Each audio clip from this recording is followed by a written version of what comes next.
There we go. Who are you serving is really important because it's not just about what customers you have, but it really is about who are you serving in the product or services that you're providing. And, you know, what does that look like for the people that you want to be interacting with? And Mikkel, I dropped in the chat again, in case you didn't get it from before, a doc for the Google tool that we're all using today. So if you think about who do you want to serve, you know, there's lots of options. So I've left this blank for you guys to fill in who you want to serve. And when I say, who do you want to serve versus who do you want to sell to, how does that change that perspective for you guys?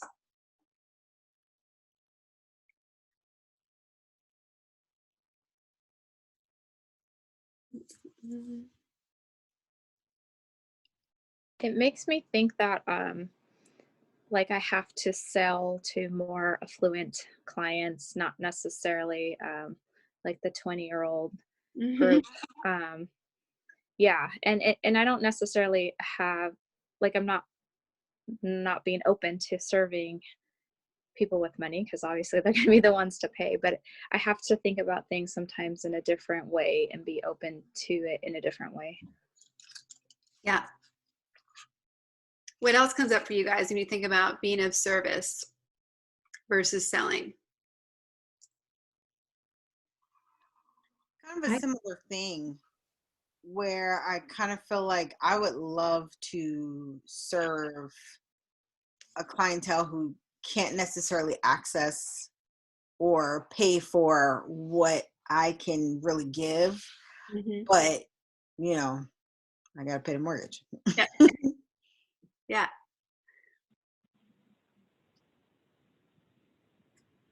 Completely. And I think we can get to that. There's a strategy around that. So I think, Kendra, go ahead.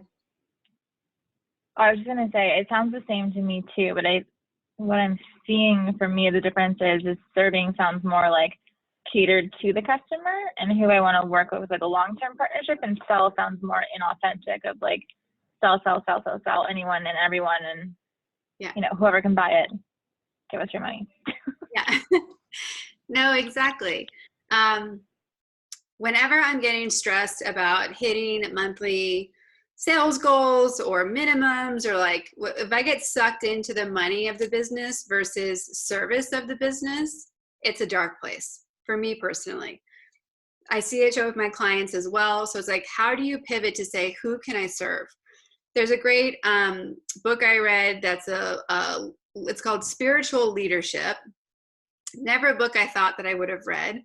And it's a like leadership from the perspective of Christianity. And it was recommended to me. And it was one of the best leadership books I've ever read, which I was not expecting. And part of it is because they include in their morning mantras that you say, okay, who can I be of service to today?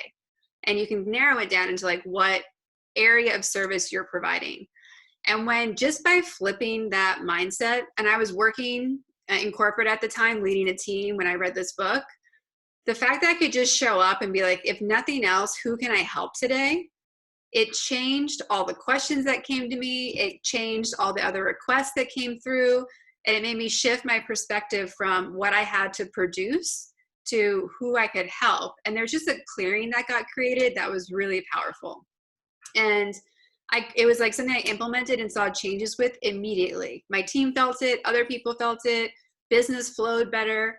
And whenever I'm getting sucked into the money side of working with people and customers, I have to bring myself back to, why did I start this business? Who am I really here to serve?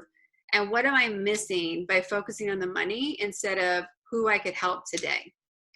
And there's always an opening for a sale when that starts to happen. It's very similar to when people talk about, you know, what's out of integrity in your life, because it spills over everywhere. So if you go and like organize your closet, suddenly do you get the email that you've been waiting for?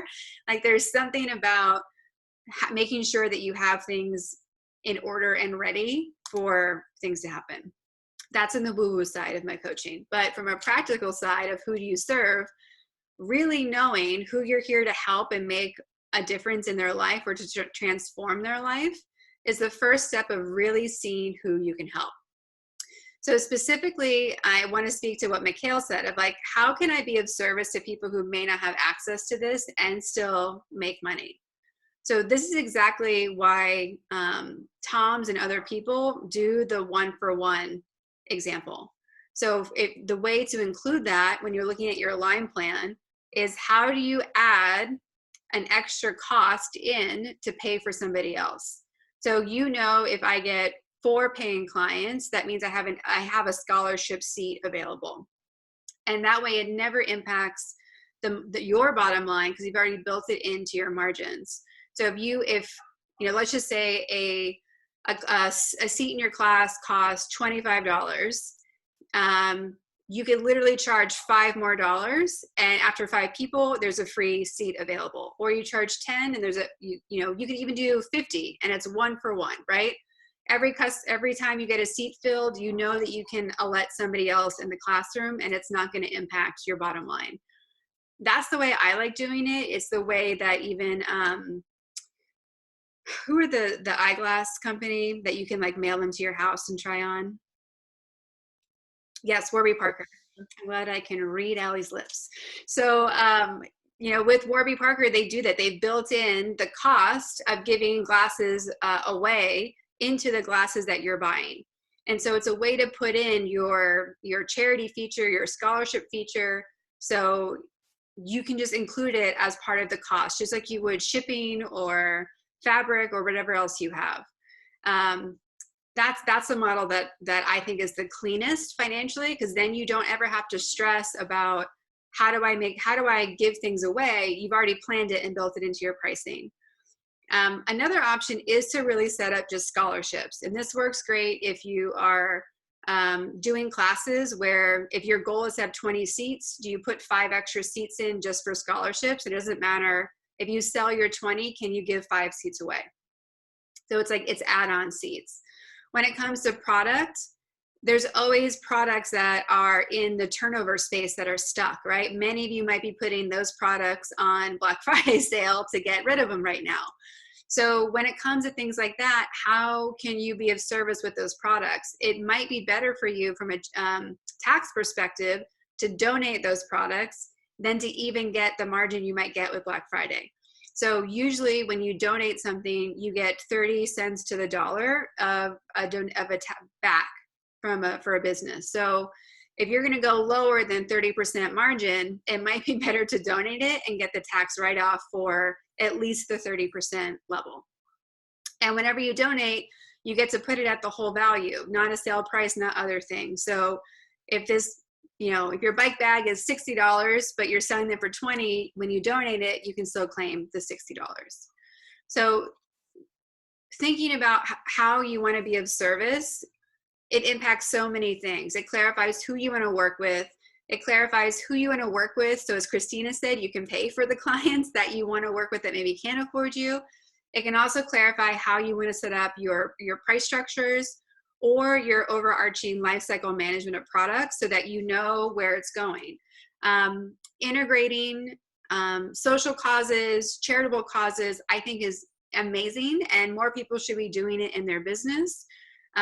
Powerful Ladies, for example, we donate every year. We're a partner of womenformen.org, and it's a partner we've had from the beginning, and they're doing a lot of things that matter to me and are similar to what we're doing for empowerment with women in education and support and community. So that's just built in. Like it's a non-negotiable of what things cost, and even like what I can get paid, like that's above that line. So in this doc, when you guys have your own version, you can literally write in the types of people you want to serve and how you would describe them if you were telling a friend who you want to have as your dream customer. If we go into the next slide, this goes into more of a target community. And so I have some specific questions here that are breaking down how do you answer these questions, right? So who do you want to serve is repeated. The reason it's repeated is that what you put on slide 1, when you go to summarize it, it might be even different. The next question to ask is, why do they need you? if you can say why they need you, and again, often this is not enough room. This could be one slide per question. You can put this into a Google Doc, whatever you want to do for capturing all of your thoughts. But knowing why they need you is the first step of knowing how you can speak to them, talk about the access you're providing, and make sure you're delivering on that result. And then what do you provide them? This goes into the why, who, what. This starts to go into the what question, because what you provide people is not the class or the bag or the you name it product or service. It's the benefits or transformation that they're getting. It's the access to a new possibility that they're getting. Who has questions about that before I move on? Because it's really important when we're talking to our target customer.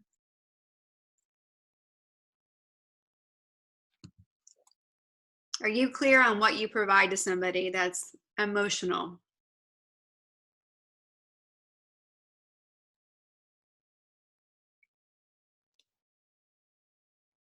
If that encompasses like more time or like time with your kids, not staying late to work, things like that, then yeah. Yeah. And I think being in the education space, you provide the ability to like add to your resume, to get a higher paying job, to gain more experience, to see a new skill that like is now your new passion. Like you can keep going of like, when you learn something new, what are all the benefits that come with that? I love that you've included, getting your work done faster, getting home earlier. Like there's so many things. So if you sit there and really look at what people get from your products, when we did the 7-layer exercise, right, you can do the same thing and you're like, oh, I didn't know that I gave them a better home life relationship because of my course. And you're like, yep, I get to claim that. That's mine. From a product perspective, Allie or Kendra, what do you guys see as what you provide to your customers that's not tangible?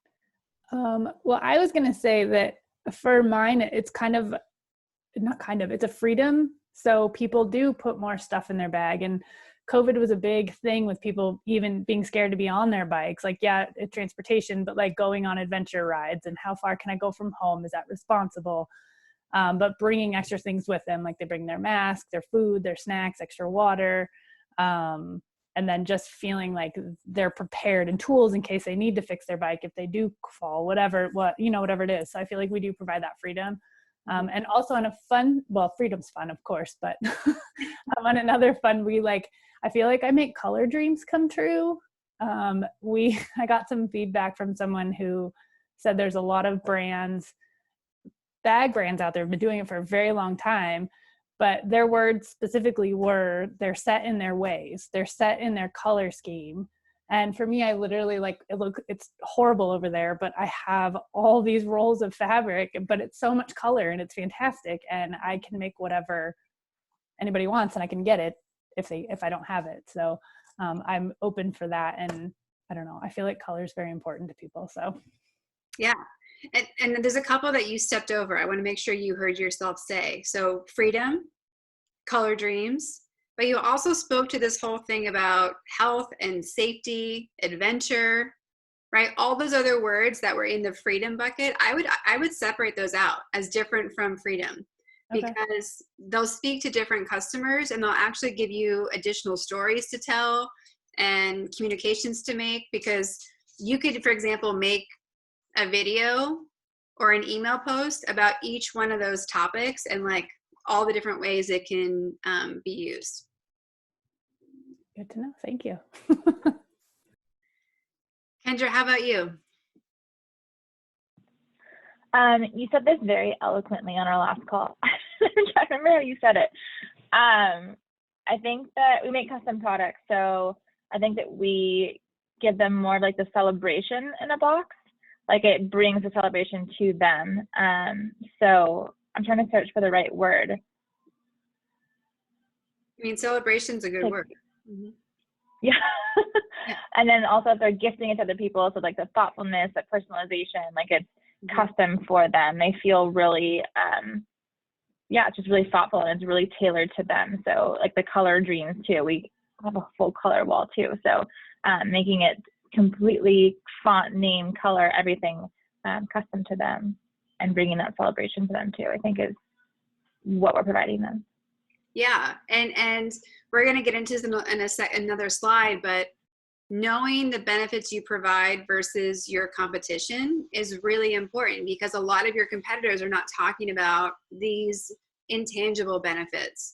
So if you're getting the opportunity to really celebrate a specific individual and make them feel gotten and understood, and it's their, friend's little inside joke saying, or it's their favorite color, or it's their name on their jacket, it's a different level of like being able to gift someone in a way that they really feel gotten versus like, here's a generic fill in the blank. So there's this whole like relationship building on top of the celebrations that you get to provide. Yeah. Okay, cool. Anyone else have questions in that space that we can tackle before we move on? All right. So, sorry, going back. So then obviously we want to know, where is your target customer located? This is one that we skip a lot because we think, oh, we're digital, we can be everywhere. And it's like, we don't want to. So if you really narrow down on specifically where you want to be speaking to people, not only will it help you increase any ads that you would do on social media, but it lets you narrow down the scope of finding your customers faster. So in Allie's case, if she wants to dominate the bag scene in Salt Lake City, that's a great game to play, because then you know how to talk to those people in particular. If you want to pick like 3 key cities that you want to win in, Salt Lake, Austin, and I don't know, Long Beach, right? Suddenly you start to play that game, and you can, as you're building brand awareness in that space, that's when you start getting more people talking to more people, and they're hearing your name more, the 7 touches concept, and you can start to spread faster in a specific place. Kendra's in Dallas, and I know she's when we used to be able to hang out in real life, she would be doing events or trying to do more events in Dallas to get more of that community captured. So even if you're digital, what are you doing to pinpoint and win in a specific geographic location? And then similarly, if you know that ultimately you want to be global, is there a place that you can still start from, right? So Powerful Ladies, because I'm based in Orange County, that's where I've chosen to start focusing on, because I can do local networking events. It's easier to interact with people here. But as this call shows, there's every one of you are in a different state. And so even though I'm focusing in one area on like a regular basis of how do I grow this space, because everyone's interconnected, people from here are connecting with people from other places. So there's so many benefits to choosing where will I start from and what's my end goal. The next thing, and there's a whole other slide about this as well, is where can you find your community? Where can you find your people? Where can you find them in real life? Where can you find them digitally? And if you know where to find them, you know where to talk to them. You also want to figure out, based on looking at who you want to target, what makes your customers unique? This is another question that gets skipped over, because if you think, oh, I just want anyone that wants to work in business, then I would be missing an opportunity to speak more directly to the exact type of person I'm looking for. Like, are they men or women, or doesn't matter? Are they beginning, middle, or advanced in where they're at in having a business? Are they in a specific industry? Are they at a certain income place? Like, all these things matter based on the words you use and how it impacts all the other factors for going after them. So specific industries in here, and then also to look at is, how is the community changing? So when you have a demographic that's pretty specific, I'm going to pick on Kendra again, knowing her business so well. She's focusing on weddings and bachelorettes and girls' weekends. The bulk of those things that tend to happen, it's like 20s and into mid 30s, right? After that, you start aging out of that group. So you have to think about, how do you either age with your customer, or how do you stay current with the next generation of people going through those experiences?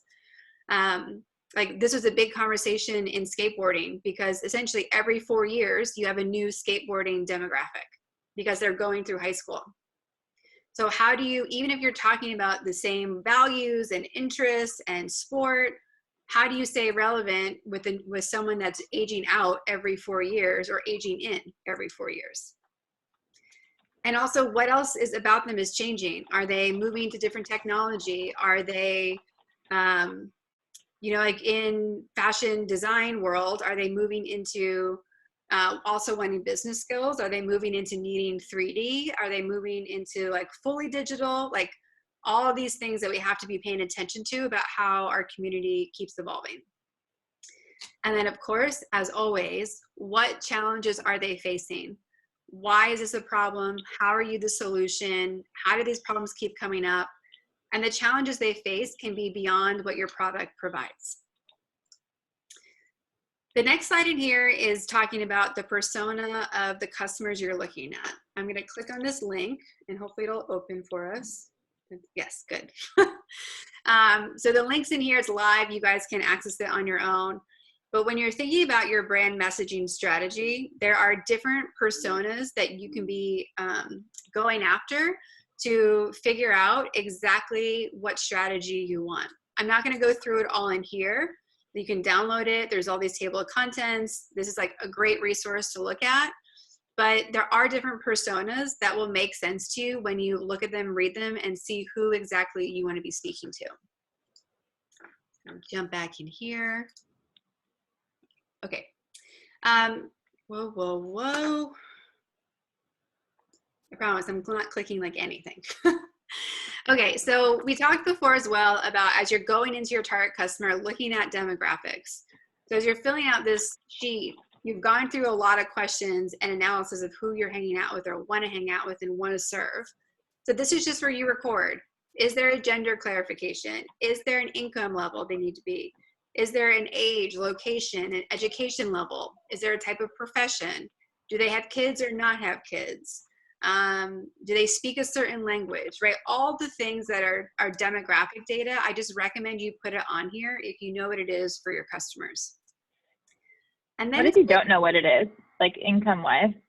Like I have no idea. I mean, our stuff's pretty affordable, so we're not like a high end brand, but how do you know what income level? But then you actually do know, right? If you know that your things are pretty affordable, affordable is a sliding scale, right? So is there an amount of money they roughly have to make so that they can afford girls' weekends, bachelorette parties, if they can afford doing extra gifting? My guess is the answer is yes, if you really look at it. So you could do some research by asking customers, like doing an autonomous survey where they could answer that. Or you can even do some research with people in your life that you know fit into this group. Like if you look at your friends group who you were originally inspired by, is there actually an income level that they're really making? Mm-hmm. Or that they have access to, right? Because sometimes the income of our target customer isn't where they're actually paying for the product from. Okay, thank you. What's that? I just said thank you. Oh, you're welcome. Sorry. But it seems like you don't always need to know this. If you're selling $20 t-shirts, you're like, everyone can afford $20. Not necessarily, right? So who, like at what price, at what income level do people think $20 is no big deal for a t-shirt? At what income level are they able to buy one a month or buy them in bundles? Or at what income level would they need to hit your free shipping rate? Right? All these things start getting really niche. But again, if you're diving into this information, you might see themes. And maybe if it's not so much the income amount, but what they're willing or comfortable spending. One of my clients, when she's been calling customers that have bought, she's asking them, like, at what price do they have to pause and think about a purchase? That's a great question to ask, because it's going to tell you kind of what their ceiling is for like an immediate, like no big deal. And no big deal spending has nothing to do with how much money you're making. It's how much money you're willing to like put on a credit card or like just take out of your account or whatever, right? It's what you feel comfortable being flexible with.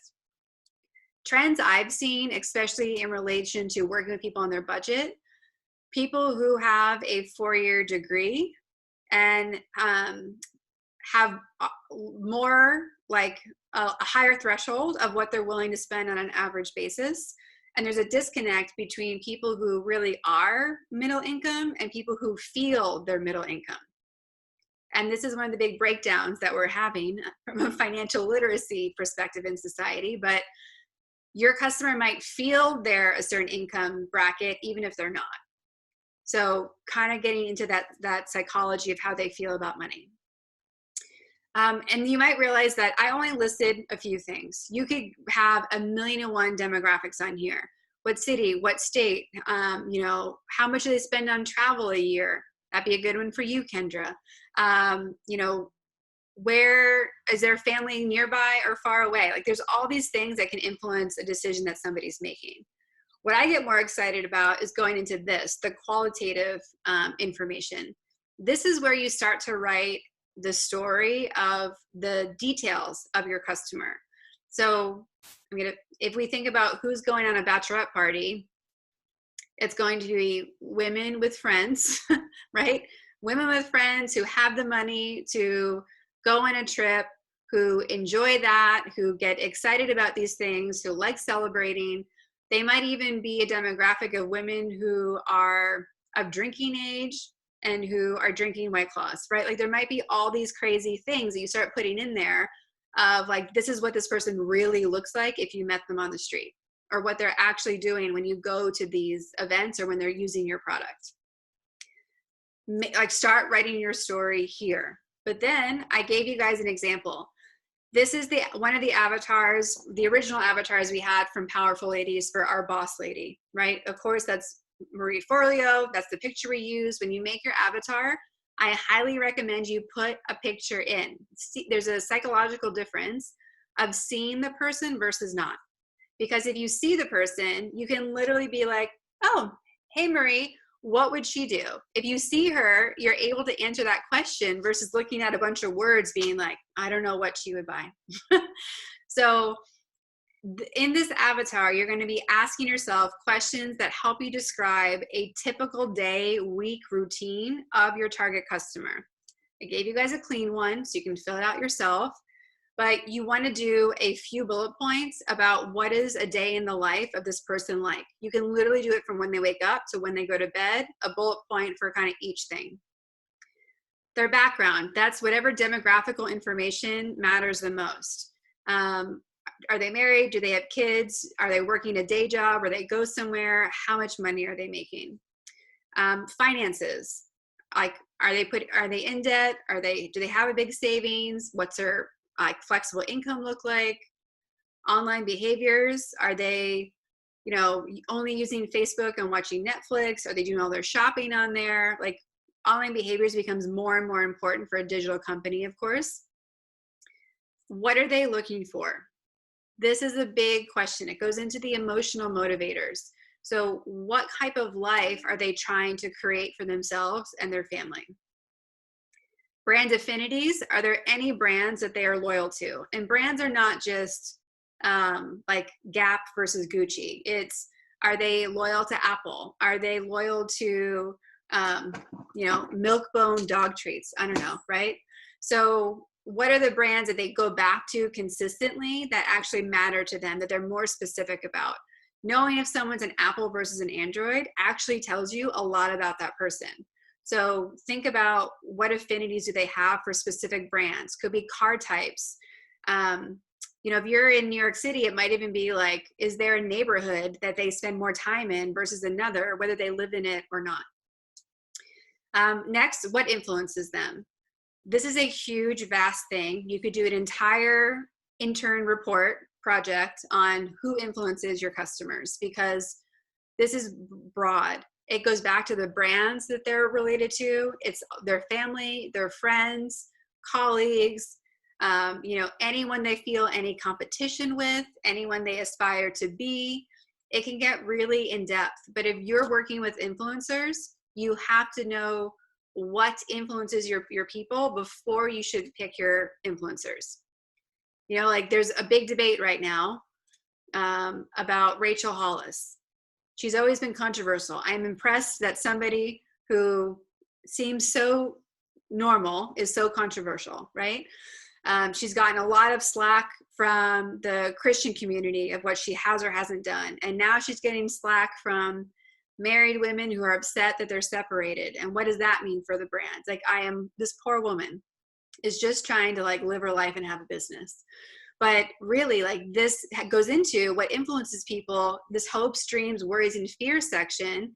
Any woman who's worried about getting divorced is now nervous that she's not related to that brand. And I don't know if Rachel considered this before she announced it on Instagram.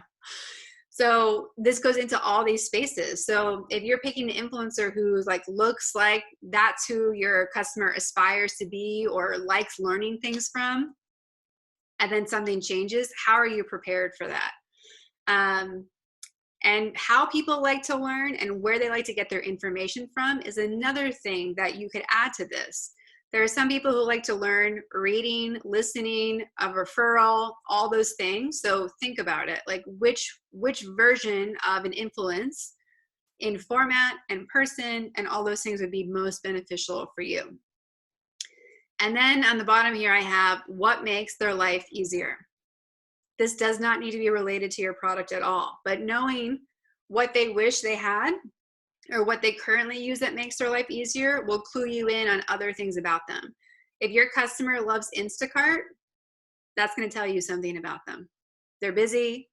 They don't like shopping, maybe. They just want to, like, they're committed to healthy meals. That's the only way they can do it. Like, who knows, right? But it'll tell you something that will lead to other questions.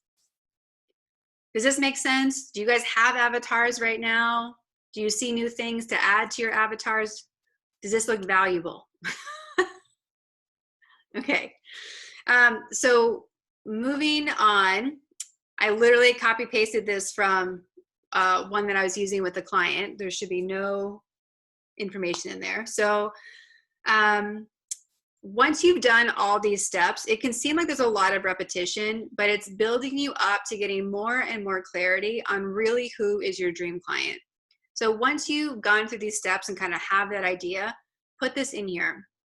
If you have multiple target consumers you're currently going after, make different avatar pages for them. So have one for customer A, B, C, and you'll start to see the nuances between them that will allow you to target them or email market them or whatever you're doing differently. Maybe even just provide different customer service. But you should have like one core customer that is your end all be all at the end of the day. And that's what should be on this dream customer page. I have a quick question for you, Yes. Kara. I was having a debate this summer about the customer avatar age. Mm-hmm. And I've sort of, I keep going back and forth because we do one for class, which we just completed one for my classes. And then, I had to do one this summer. And the person that I was working with was like, pick an age, not an age range. Mm-hmm. How do you feel about that? For your avatar, I say yes, because there's we get so wrapped up that if we put something really specific on our avatar or our dream client list, that we're suddenly losing all these opportunities. But there's power in your avatar. Should be one person. So if I was doing an avatar just for the community, maybe I'd be like, okay, Allie is my person. She's going to be what I make my avatar about. But I would put everything I know about her on there. That sounds so creepy. Apologize, Allie. But really would, right? So having real life people in your world that match your avatar matters, because you can always call them, right, and ask. But having that specific age, like 18 versus 20, huge differences in likes and behaviors and interests. 32 to 35 might be less, but there's still differences.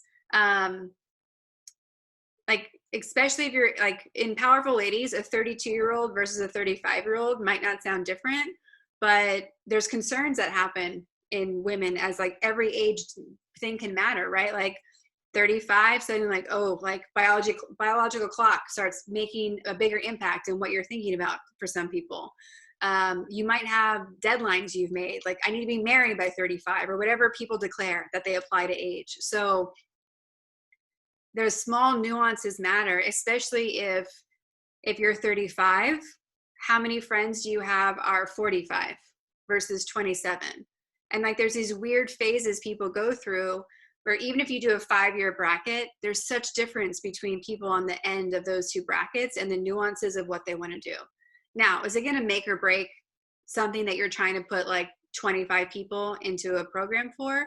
No, but as you're getting into larger numbers of what you're trying to fill, it can.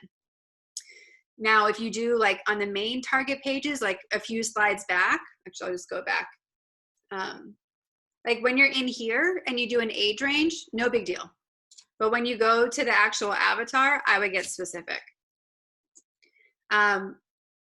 Because the more specific you are, the more you can say left, right, yes, no when you're asking things later. Like, does someone who's 35 care about daycare more than 32? I don't know, but maybe. Like, we have to look at those things. And I'm picking on, I don't know why I'm stuck on women and like having kids and stuff, but that's an easy one to talk about and how things change in that capacity. Yeah. That help? Yes. I love like the 5 minutes of effort for like the 1 second word. Yeah. Okay. So as we move on, who else is serving your customer is the next part of who. So part 1 or A is who you want to serve. Part 2 is who is serving your customer. This might be one of the most important things I've done with a few of my clients in the past couple of weeks. So I would love to have a volunteer who wants to do this slide for their business. Anyone want to volunteer?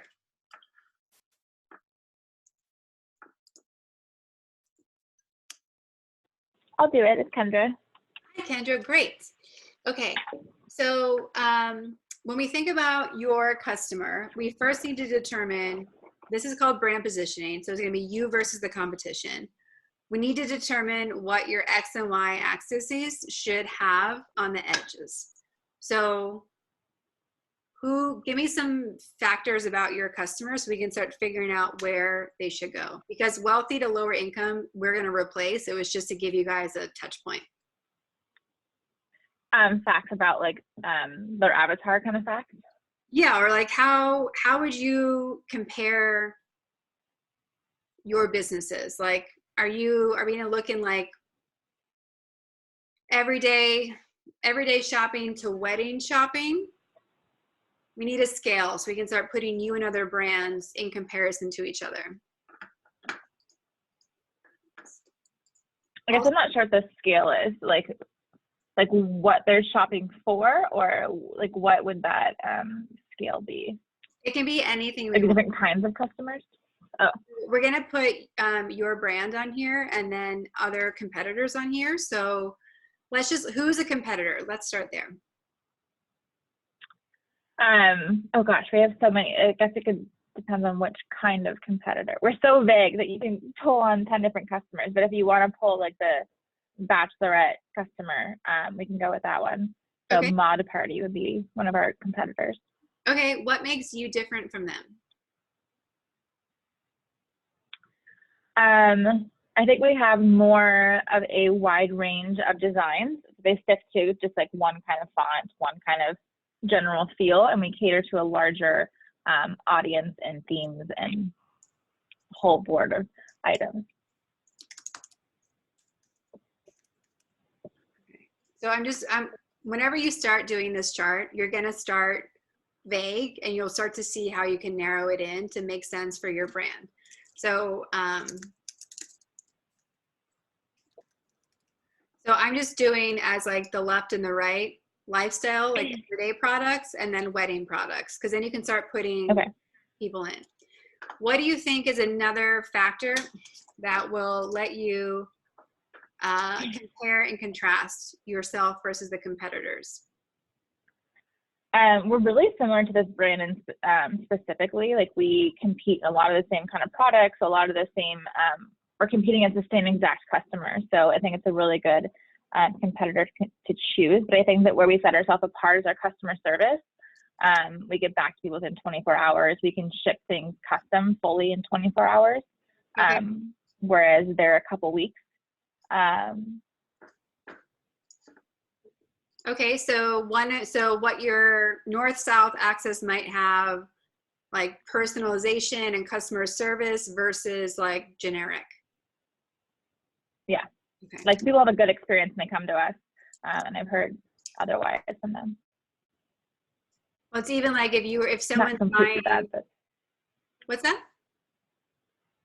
I'm just saying people have a good experience, and if there's something that like we fault on our end, like we're gonna fix it for you and do everything right to make sure you have that amazing experience and party or whatever you're doing. Okay, so we could put you like here on this chart, right? Because sorry, it keeps flipping.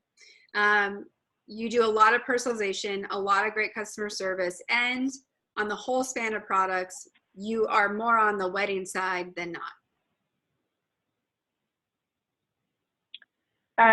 Not more on the wedding. Well, okay, yes, in general.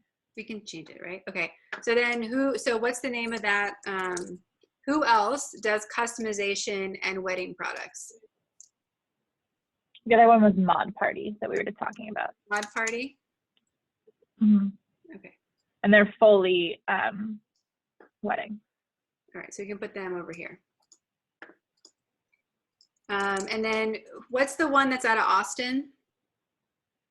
Packed Party. So yeah, they're going to be the more lifestyle brand, not personalized, so generic, so bottom right quadrant.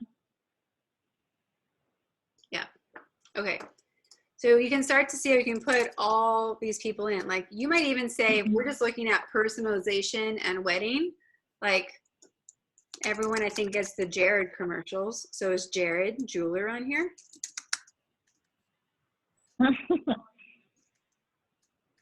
I can't spell jewelry. So like, is he here? I don't know.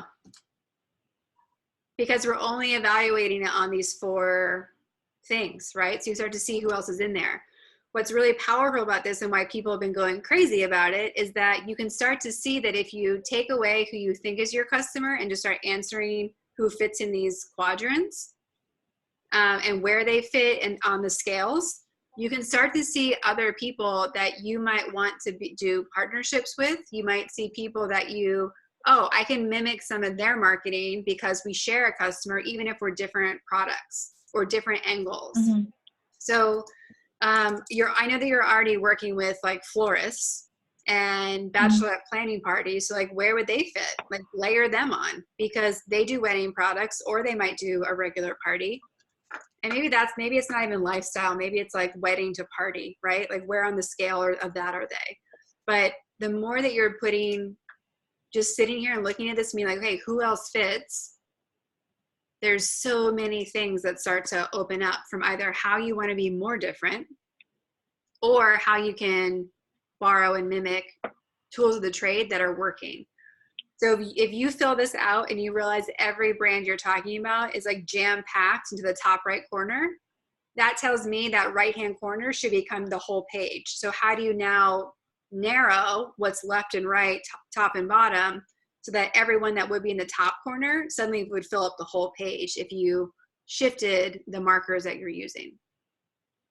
Wait, so these brands that you're putting here, like I was just thinking about, like you could put Party City on the bottom left because they're generic in their wedding. But I could fill every quadrant if I wanted to, like trying to think about who fits in each quadrant, but you're not saying that's what the goal is, right? Are you thinking about like where you're, like what do you mean you can fill up one quadrant versus the other? If you just spent time on wedding and personalization, you might realize you can fill up the entire top left. So if you're doing this exercise and you're not getting balance, like, oh yeah, we compete with them, but they're over here. We compete with them, but they're down there. If you're realizing everyone's in the same quadrant, that tells me we just need to shift how we're measuring it, like make it more narrow so that you can see how you're. Oh, okay. Mhm. I'm sorry. The quadrants have to change, not who your customer is. Okay, Mhm. I got it. Yeah, because suddenly if it was like, what you could have your scale be, instead of lifestyle products, it might say like wedding, like celebration products versus like wedding required products. Like Jared is a required product. You need the ring to get married.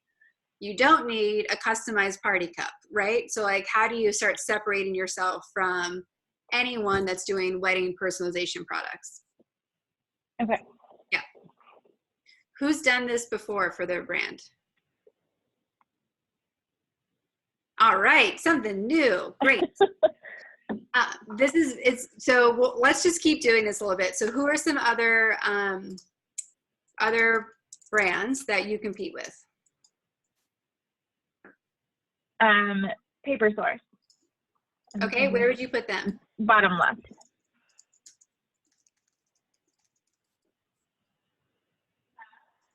Who else?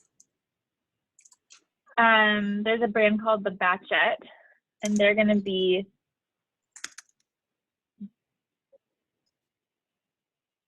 like left-hand side, but like right below the line. All right, I like Yeah. you're going to get specific. They're not like fully too generic, but they're not fully custom. Who else? I'm trying to think of like I could fill like that whole top left. I can name all my competitors, but I'm trying to think of different people. Is there anyone? Oh, Mark and Graham would be a good one. Top right. They're personalized with their lifestyle. Perfect. That's what I was going to ask you.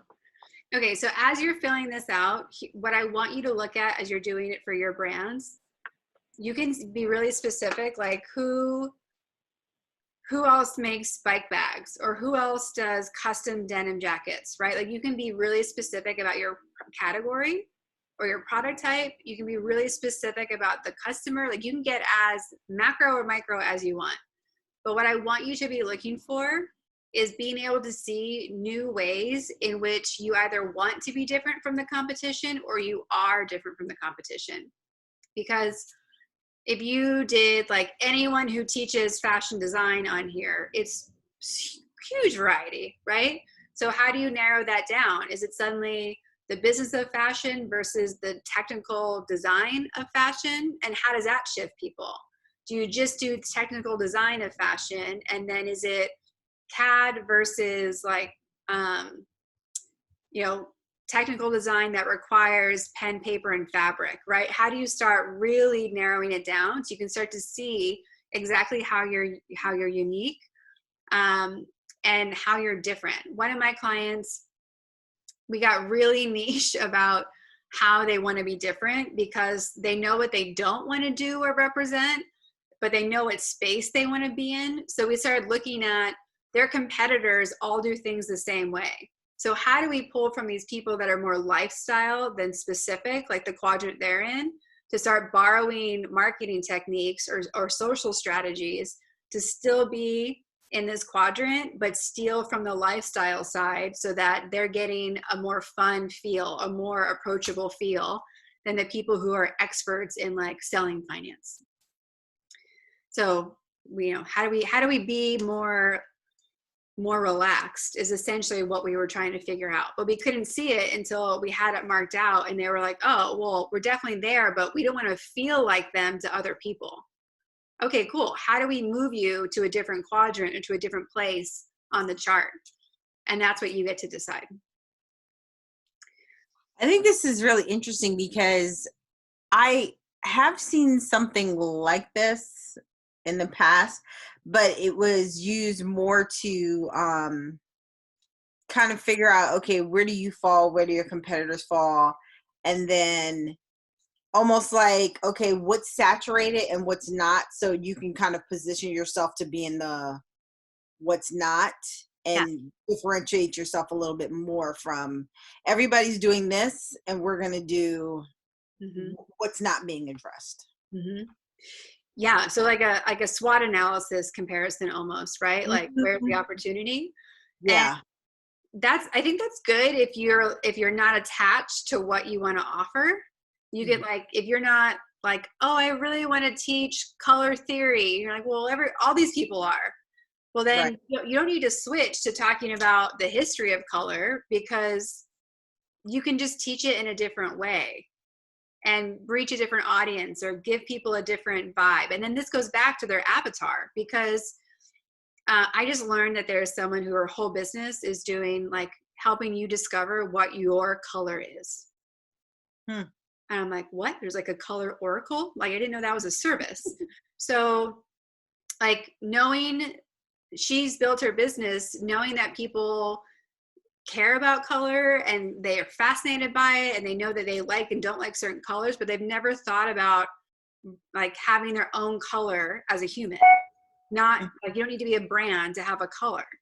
And so it's really interesting because she looked at, I love this space, and did the exercise you did, what's missing, but how do I put myself into an agency space versus like an app you could download, right? So you start to look at all the competitors and be like, how do I make myself, like, if you wanted to, you could be like, I want to fit right here. Cool. How do you move yourself on the chart? And you can either move yourself to an opportunity, or you can move yourself based on marketing habits or communication, or you can move yourself based on, being more of an expert. Like, you get to choose what you're being measured on and where you fit. So I would encourage, if you guys do nothing else besides make the avatar page and do this, I think you'll be like, holy cow, I found something. And of course, I want to hear back what happens. The next thing to dive deeper in, which we said we would cover, is who's influenced by your customer. So think about celebrities, people in their personal life, and brands. Who's influencing them, or who are they swayed by? Today, we can even include who are they influenced by and put news agencies on here, right? So there are whole different realities we are now aware of like, if you're Fox News versus CNN, different planets. So how does that same influence impact people who are, Gucci versus Gap? Do they have a different reality of the world also? Probably in some aspects, right? So think, having an idea of your customer influencers, first you can guess. I would always follow it up by actually asking your target customer group so you can get more of their feedback versus your first guess. And then of course, where does your customer hang out? This is where we take doing your customer work and moving it into your sales work. Where do they hang out digitally? This can be the Facebook groups. This could be what blogs they read, what apps they're using, and where are they hanging out in real life? Do they have a book club? Do they go to this specific grocery store? Do they go to this school or this library? Are they in a mom's group? Are they PTA? Do they play soccer? If you know where they hang out, you can figure out how to infiltrate them there to get them to be your customer. Because if you know where your customer hangs out, chances are they're hanging out with other customers. So you might not ever think that like, oh, like a soccer mom group might be my target customer. And it could be, because they also share these other 10 qualities that your customer does. So sometimes thinking about where they're hanging out and who they're hanging out with can change everything. So that is the course for today. I'm going to stop screen sharing. And we are right at the 1 o'clock buzzer. I know we're all busy. So if you guys have any questions about this, want me to deep dive into anything more, please post it onto the wall in the community. And I will do my best to answer it, give you guys more information, send you other links. And if you have thoughts about what works, what you're excited about, things you took on, please share in there. And then the replay will be posted shortly, plus all the replays that have come from the past couple of weeks. Good? Valuable? All right. All right. Thanks, guys. I'll see you on Monday. Thank you. Welcome. Bye.